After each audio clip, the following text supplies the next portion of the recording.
Police అధికారులు మహిళా కానిస్టేబుళ్లను కించపరిచినందుకు cyber crime పోలీసులు అరెస్టు చేసి కోయంబత్తూర్ సెంట్రల్ జైల్లో ఉన్న ప్రముఖ యూట్యూబర్ సవుక్కు శంకర్ను జైల్లో తీవ్రంగా కొట్టారని అతని న్యాయవాది గోపాలకృష్ణన్ ఆరోపించారు.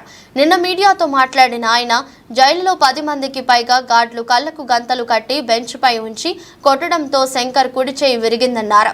రిమాండ్కు ముందు వైద్య పరీక్షలు కూడా నిర్వహించారన్నారు. கோபாலகிருஷ்ணன் சவுக் சங்கருக்காக இப்போ அப்பியர் ஆகிருக்கோம்.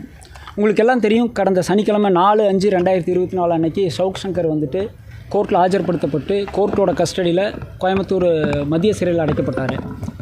அடைக்கும் போதே நம்ம வந்து அந்த ரிமாண்ட் பண்ண மேஜிஸ்ட்ரேட்கிட்ட கேட்டிருந்தோம்.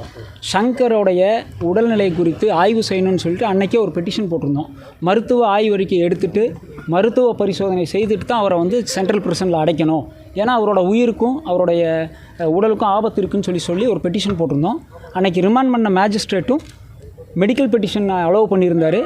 அவர் மெடிக்கல் பெட்டிஷனில் எக்ஸாமின் பண்ணதுக்கப்புறம் தான் சென்ட்ரல் பிரிசனில் அடைச்சிருக்காங்க. ரிமாண்ட் பண்ணுறதுக்கு முன்னாடியும் ஒரு மெடிக்கல் எக்ஸாமினேஷன் நடந்துச்சு. ரிமாண்டுக்கு அப்புறம் ஜெயிலுக்கு போகிறதுக்கு முன்னாடியும் ஒரு மெடிக்கல் எக்ஸாமினேஷன் நடந்துச்சு. உங்களுக்கெல்லாம் நல்லா தெரியும், சவுக் சங்கர் அவர்கள் வந்து சென்ட்ரல் பிரிசனுக்கு உள்ளே போகையில் நல்லா 2 கையும் வீசிட்டு ஆரோக்கியமாக தான் நடந்து போயிருந்தார். ஆனால் இன்றைக்கி நான் வந்துட்டு சவுக் சங்கரை வந்து வழக்கு குறித்து சந்திப்பதற்காக சிறைக்கு சென்ற போது ஒரு அதிர்ச்சியான தகவல் இருக்குது. என்னென்னா, மெடிக்கல் எக்ஸாமினேஷன் ஜெயிலில் எடுத்ததுக்கப்புறம் நைட்டு அவரை வந்து ஒரு ரூமில் போட்டு கண்ணை கட்டி அவரை வந்து ஒரு பெஞ்சில் படுக்க வச்சு 10க்கும் மேற்பட்ட வார்டன் வந்து ஒரு கையில் துணியும் உடம்பு கையில் காலையெல்லாம் துணியும் சுற்றி பிளாஸ்டிக் பைப்பில் அடித்து அதில் வந்து அவரோட ரைட் ஹேண்ட் ஃப்ராக்சர் ஆகிருக்கு. அதில் பிளாஸ்டிக் பைப்பில் அவங்க வந்து துணி சுற்றி அடித்ததுக்கான காரணம் வந்து என்னென்னு கேட்டிங்கன்னா, கை உடஞ்சிடக்கூடாது.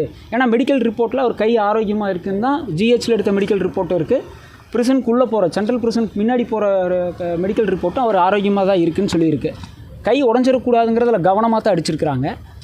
ஆனாலும் அதையும் மீறி அவர்களுடைய அடியில் ரொம்ப பலமாக விழுந்ததுனால ரைட் ஹேண்ட் ஃபுல்லாக ஃப்ராக்சர் ஆகிருக்கு. இதில் எதுக்காக நம்ம இப்போ இது சொல்கிறோம் அப்படின்னு சொன்னோம்னா, ஃப்ராக்சரான கைக்கு எக்ஸ்ரேவோ அதுக்கான வைத்தியமோ இது வரைக்கும் கோர்ட்டு அந்த ஜெயிலுக்குள்ளே கொடுக்கல.